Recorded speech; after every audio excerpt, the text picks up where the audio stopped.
সবাইকে আজকের ম্যাথ ক্লাসে স্বাগতম। আজকে আমি অঙ্ক করব পঞ্চম শ্রেণীর অধ্যায় 12 সময় এর অধ্যায়ের 141 নাম্বার পৃষ্ঠার অনুশীলনী 12। একে দেখো বলা হয়েছে নিচের মাসগুলোর দিন সংখ্যায় লেখো।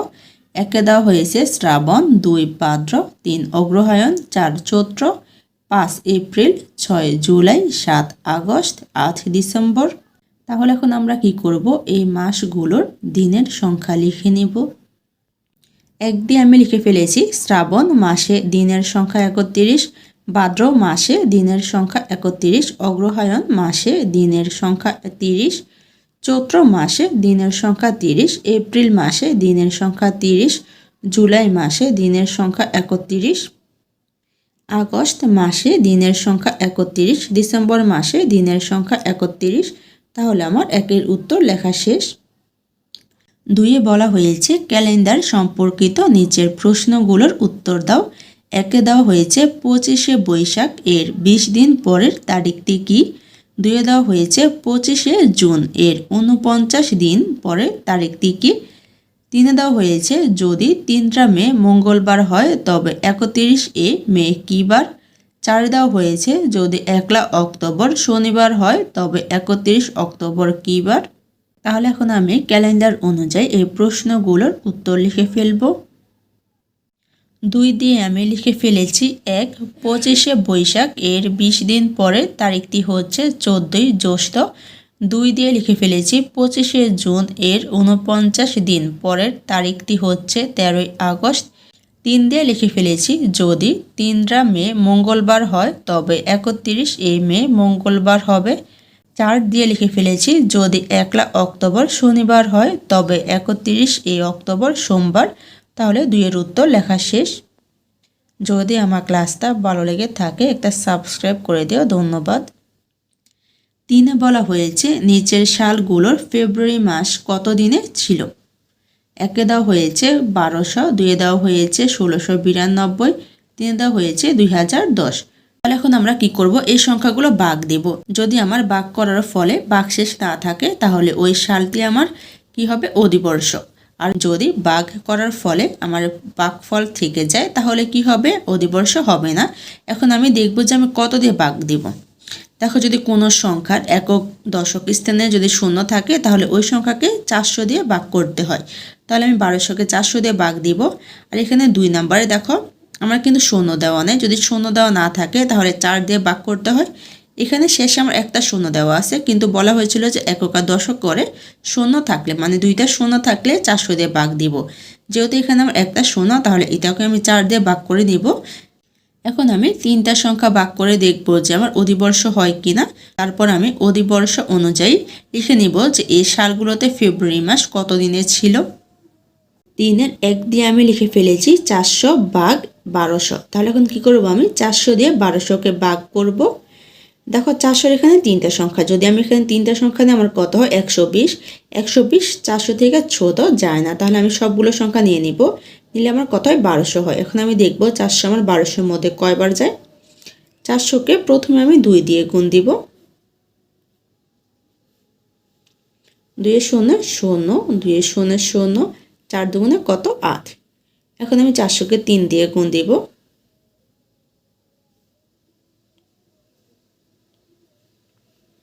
3 এর শূন্য শূন্য, 3 এর শূন্য শূন্য, 3 ছাড়া 12। তাহলে দেখো 400কে 3 দিয়ে গুণ দিলে গুণফল কত হয় আমার 1200। আর এখানে আমার কত আছে 1200। তাহলে এখানে আমি 3 লিখে ফেলবো আর এখানে আমি 1200 লিখে দিব। এখন আমি বিয়োগ করে দিব। 0 থেকে 0 গেলে 0 থাকে, 0 থেকে 0 গেলে 0, 2 থেকে 2 গেলে 0, 1 থেকে 1 গেলে 0। প্রথম 0 লেখা লাগে না। তাহলে দেখো আমার ভাগফল কত 3 হয়েছে। যেহেতু ভাগ শেষ নেই তাহলে এটা কি আমার অধিবর্ষ। এখানে আমি লিখে দিই অধিবর্ষ।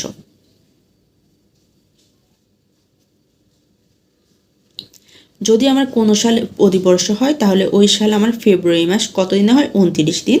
তাহলে আমি লিখে দিব সুতরাং ফেব্রুয়ারি মাস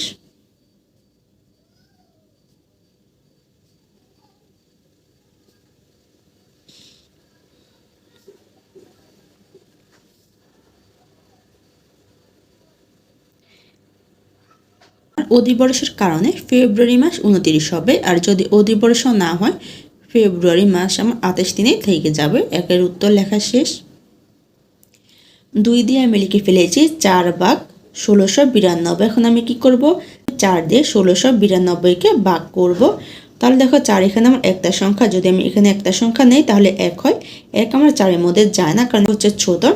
তাহলে আমি আরেকটা সংখ্যা নিয়ে নিব, নিলে কত হয় আমার 16। এখন দেখব 16 আমার 4-এর মধ্যে কয়বার যায়। 4কে যদি আমি 2 দিয়ে গুণ দিই, 4 দুগুণে 8।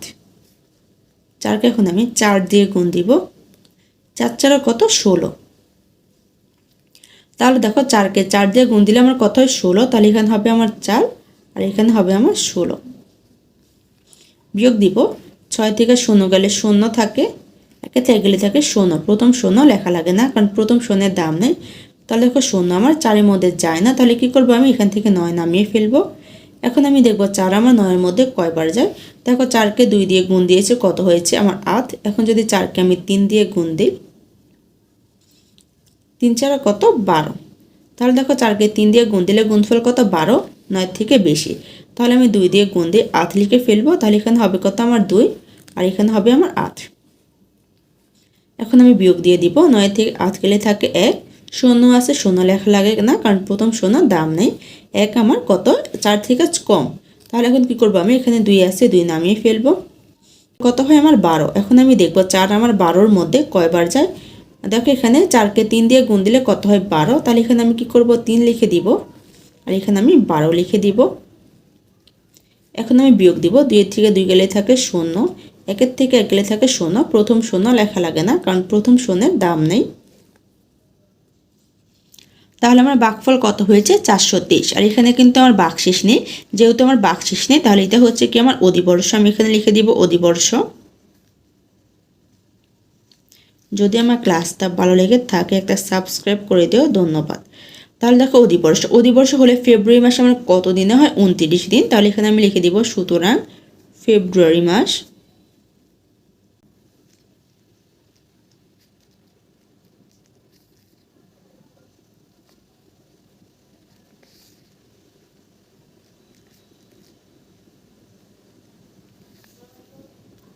দুইয়ের উত্তর বের করা শেষ। 3 দিয়ে আমি লিখে ফেলেছি 4 ভাগ 2010। এখন আমি 4 দিয়ে 2010কে ভাগ দেব। 4 এখানে একটা সংখ্যা, এখানে যদি আমি একটা সংখ্যা নিই তাহলে 2 হয়। 2 আমার 4-এর মধ্যে যায় না, কারণ 2 4 থেকে কম। আরেকটা সংখ্যা নিব, নিলে হয় কত আমার 20। এখন আমি দেখব 4 আমার 20-এর মধ্যে কয়বার যায়। 4কে প্রথমে আমি 2 দিয়ে গুণ দেব, 4 দুগুণে কত 8। 4কে আমি এখন 5 দিয়ে গুণ দেব, 4 5 কত 20। তাহলে দেখো 4কে 5 দিয়ে গুণ দিলে কত হয় 20। এখানে আমি লিখে দিব 5 আর এখানে লিখে দিব 20। এখন আমি বিয়োগ করব, 0 থেকে 0 গেলে 0 থাকে, 2 থেকে 2 গেলে থাকে 0। প্রথম 0-এর দাম নাই, তাই লেখা লাগে না। এখানে বিয়োগফল কত আমার 0। 0 আমার 4-এর মধ্যে যায় না, তাহলে আমি উপর থেকে একটা সংখ্যা নামাবো 1। এখন আমি সংখ্যা নামিয়েছি, তাহলে আমার কত হয়েছে 0 1। 0 1ও আমার 4-এর মধ্যে যায় না, কারণ 1 হচ্ছে আমার 4-এর থেকে কম। তাহলে কি করতে হবে, এখন আমাকে উপর থেকে আরেকটা সংখ্যা নামাতে হবে।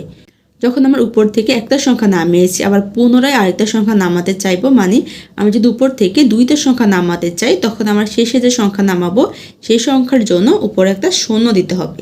তাহলে এখন আমি কি করব, 0 নামানোর জন্য উপরে একটা 0 লিখে দিয়েছি, আর এখানে আমি কি করব, এই 0 লিখে দিব। এখানে যদি অন্য কোনো সংখ্যা মনে করো 2 3 4 5 থাকে, তাহলে কি করতে হবে, আমাকে এখানে 0 বসাতে হবে। আর যদি এখানে 2 3 4 5 থাকে, যে কোনো সংখ্যাই থাকে না কেন, আমরা ওই সংখ্যা এখানে নামিয়ে দিব। এখন আমি 0 নামালে কত হয় 10। আমি দেখব 4 আমার 10-এর মধ্যে কয়বার যায়। দেখো 4কে 2 দিয়ে গুণ দিয়েছে, কত হয়েছে 8। এখন যদি আমি 4কে 3 দিয়ে গুণ দিই, 3 4 কত 12। 4কে 3 দিয়ে গুণ দিলে কত হয় 12। 12 আমার 10-এর থেকে বড়, তাহলে কি করব, আমি 2 লিখে ফেলবো। আর আমার গুণফল কত 8, এখানে আমি 8 লিখে ফেলবো। এখন আমি বিয়োগ দিব, বিয়োগের ক্ষেত্রে উপরের সংখ্যা ছোট হলে 10 যোগ করতে হয়, 10 যোগ করলে 10-ই হবে। 10-তে 8 গেলে থাকে 2, হাতে আছে 1। 1-এর থেকে 1 বিয়োগ দিলে 0, 0 লেখা লাগে না। এখানে 0 আছে, এই 0 নামানো লাগে না, কারণ প্রথম 0-এর দাম নেই। তাহলে আমার ভাগফল কত হয়েছে 502। ভাগশেষ কত 2। যেহেতু আমার ভাগশেষ 2, তাহলে এটা কি আমার অধিবর্ষ নয়। অধিবর্ষ তখনই হবে যখন আমার ভাগফল থাকবে কিন্তু ভাগশেষ থাকবে না। এখানে দেখো আমার ভাগশেষ আছে, সেজন্য অধিবর্ষ নয়। এটা আমি লিখে দেব অধিবর্ষ নয়। যখন আমার কোনো সাল অধিবর্ষ হবে না তখন ওই সালে ফেব্রুয়ারি মাস কত দিনে হবে? আমার 28 দিনে। তাহলে এখানে আমি লিখে দেব সুতরাং ফেব্রুয়ারি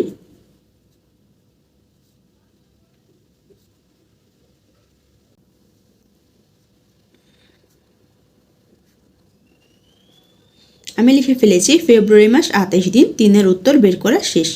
আজকের ক্লাসটি এখানে এসে সবাইকে দেখার জন্য ধন্যবাদ।